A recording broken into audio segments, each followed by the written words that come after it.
Commodity traders tell me that there was a dome of hot weather over the central United States. It had commodity traders scrambling for futures last week. And then all of a sudden, the heat dissipated and markets returned back to normal. At the East Bank Club this week, they had movie night on the deck. It was Back to the Future. Michael J. Fox said, What if we fail? And Doc said, We can't fail. We must succeed. Someone sent me the 10 signs you're having a spiritual awakening this week. It's very similar to the signs you're having a psychotic break. Feeling threatened, thinking you have superpowers, experiencing a physical change, and inappropriate behavior. It's basically the 23rd Psalm. Worldwide, it's believed commodity futures are going to be higher due to disruptive weather patterns around the world. Prevailing strategy says exercise an option without having any direct exposure.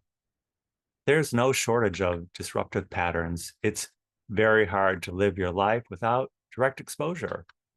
Doing so is an option. You might not fail, but it's very unlikely you're going to succeed. Welcome. Welcome to Sunday Coffee Hour. I'm Stanley Smith. At Sunday Coffee Hour, we talk about everything and nothing. This Sunday, we talked about getting free airtime, the Protestant Reformation, Buckingham Fountain, and Monica Brown.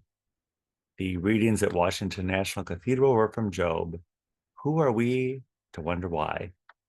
And from Corinthians, we invited you in, yet we're treated like imposters and trespassers. The gospel reading was from Mark. We're all in the same boat now, waiting for the calm of the storm. The sermon at Washington National Cathedral was by Jan Cope. I love Jan. Jan said, only God has power over water. We have to recognize who we think has power over our lives. Is it God, our family, or social media? We're all going through a storm, personally, socially, politically. There's no need to fear what we don't know. If we're experiencing a stormy time, remember God is in the boat with us. We're not God forsaken, we're God's beloved. We can hear God calling us toward the calm water. Listen, follow the voice, and enter into the calm waters. It's the best kind of weather. It's entirely unpredictable. At St. James, the sermon was by Stephen Balke. Stephen asked, what would we do if we knew we couldn't fail? Would we rob a bank, solve world peace, or go skydiving? What do we accomplish without knowing we can't do it? Falling in love, starting a family, feeding the hungry. At St. James, maybe it's running a church in a building that's collapsing. What folly are we an active participant in? Something that makes life all worth living. The disciples were involved in a folly. They noticed the storm, but didn't notice the calm. We all see the storm. It's business as usual. It's all consuming. We try and squeeze our lives in between all the crises.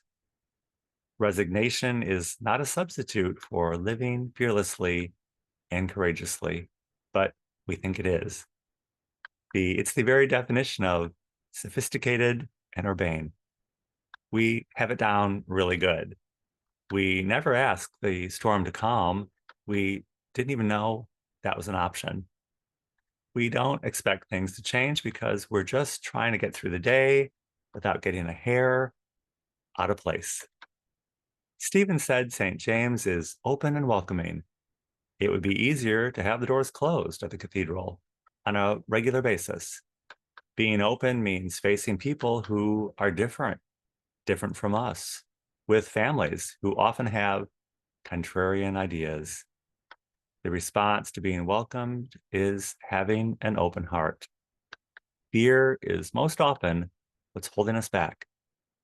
Nobody wants to be a trespasser.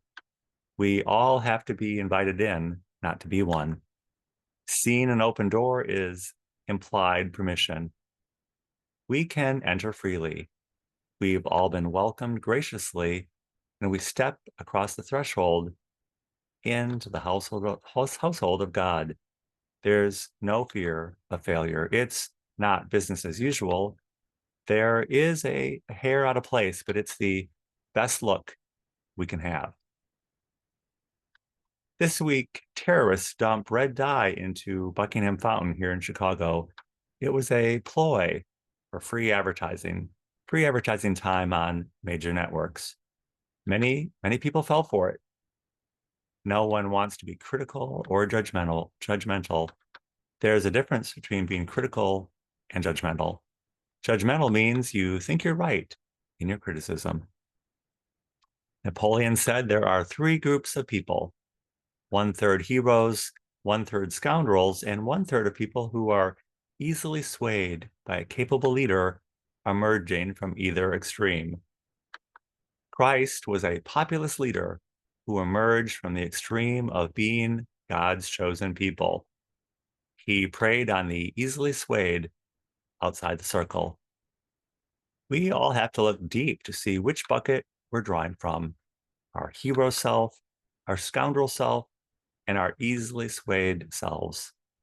We need to draw from all the buckets to experience humanity and to respect the humanity of others. When we fail to do so, we end up with racism, white supremacy, and mass incarceration. This week, I was talking to my friend Diana, who's a clinical psychologist. She has a doctorate degree and admitted she can't figure out how to use Google Drive. She said she's been embarrassed to admit it or to ask for help because she assumed it was just her that was having a problem.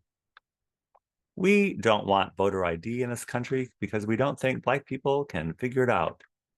We've all been wondering where racism and white supremacy live and operate.